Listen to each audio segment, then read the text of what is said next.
course, that's impossible to say. Yeah. But I suppose so. But I mean, you can't really Right. take it out of the context of the time, Right. in a way.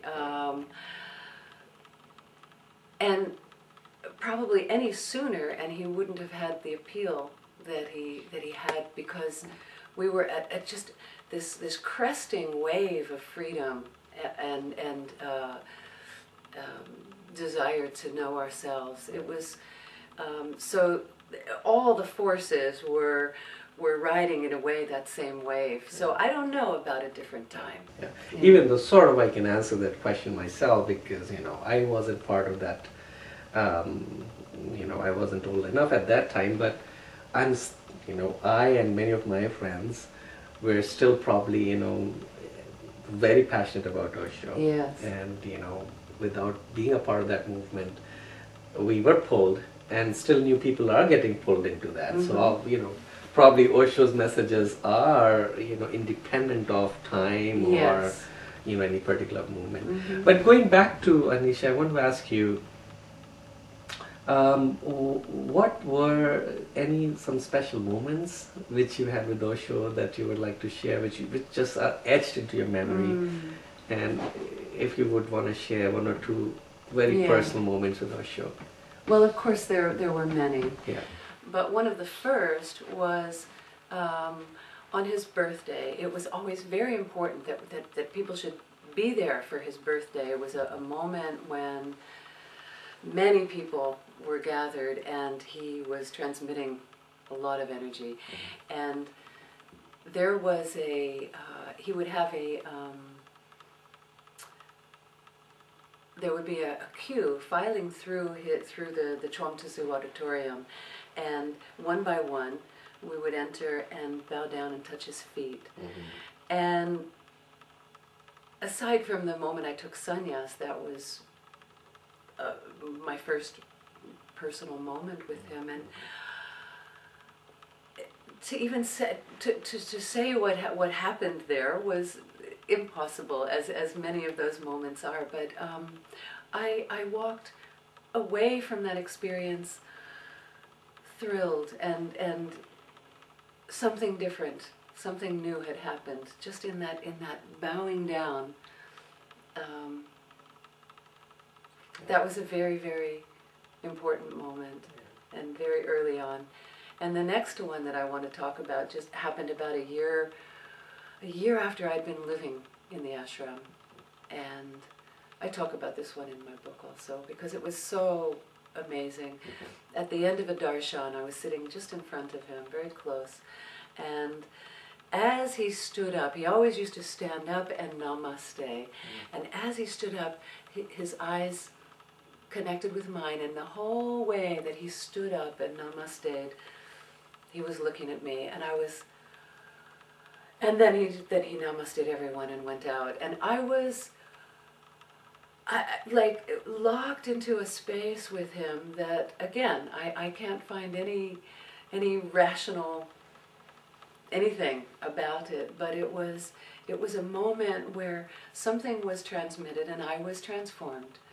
I walked out of that darshan different than when I walked in, and different forever. It was as if something, he talks sometimes about a flame jumping from the master to the disciple. And I mean, I'm not saying anything about enlightenment, I'm just saying that things were given and transmitted without words in very small moments that many of us carry so deeply for all these years and forever. I can almost feel it in your voice as I'm sitting here listening to you. I know these things are hard to somehow, communicate in words and even express in words. But as you were talking, I could almost feel it in your eyes and in the way you were saying. And I can almost feel that it must have been something incredibly important experience for you. Yeah. It almost looks like you're carrying it still. I am, and just to talk about it puts me there again. Yeah, I can feel it.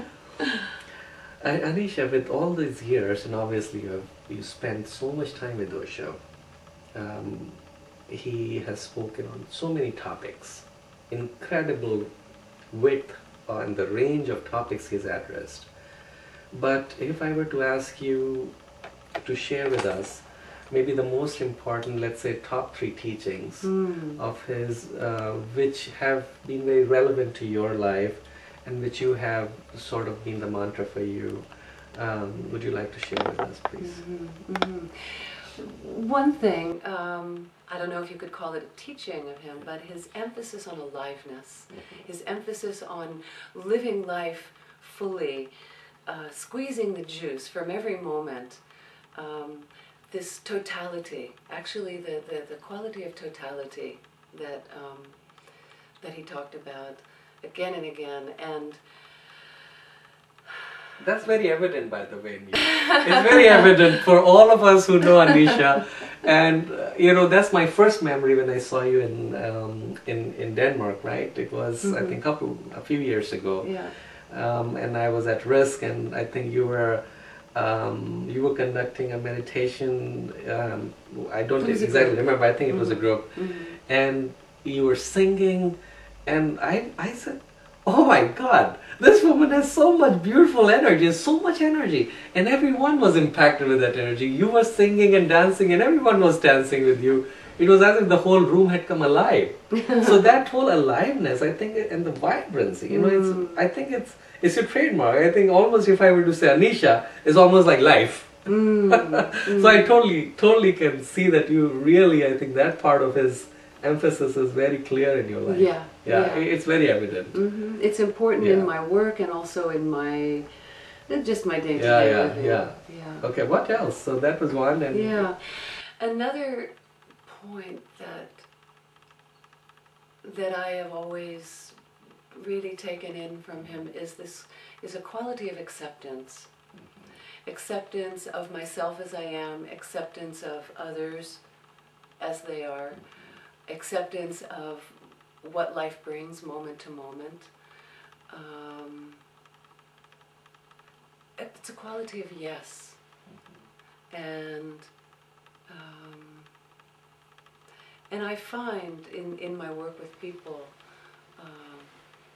the more I can just accept people as they are without any insistence on any kind of change or anything, they open, they flower of their own accord. You don't have to pull those petals open. They open on their own accord, and that comes through acceptance. I feel that when a person feels accepted, they will open, and Osho accepted us so deeply, and we felt it, and we opened. Yeah. It's amazing you say that, Aneesha, because again, I think it's you never articulated it before. In our several we have met many times, and we have discussed this so many times. You have never said this to me before, but as you say it, I think you again live this one too, because you have traveled, you have lived in so many countries.